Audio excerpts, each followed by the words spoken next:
ইউনিভার্সিটিগুলোতে যে ইলেকশন হলো, আপনি বিশ্বাস করবেন আমি 2বার ডাকসুর ভিপি ছিলাম। সেলিম ভাই আমার আগে ডাকসুর ভিপি ছিলেন, উনি ওনারটা বলতে পারবেন।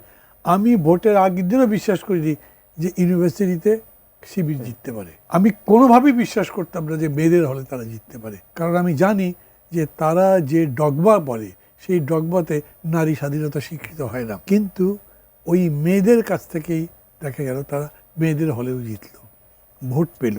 তাদেরকে জিজ্ঞেস করে তারা বললো যে আপনারা তাদের নামে যে সমস্ত কথা বলছেন আমরা তো বাস্তবতা তা দেখছি না। দেখছি গুড বয়েজ, ভালো কথা বলে, জানে শোনে, ভালো ব্যবহার করে এবং কোনো দোষ দেওয়ার মতো পাওয়া যাচ্ছে না।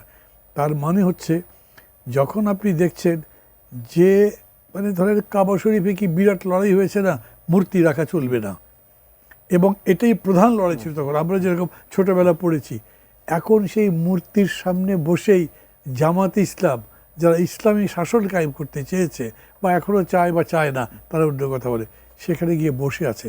দলের মধ্যেও বিতর্ক উঠেছে এটা কি হলো, কিন্তু করেছে কারণ সেইখানে তার ভোটটা ডমিনেট করছে। এরকম করে মূলত পলিটিক্যাল রিজনের ডিফারেন্স হচ্ছে। লাভ কি হচ্ছে? এই যে বললাম জামাত এখানে একটু লাভবান তো হয়েছে,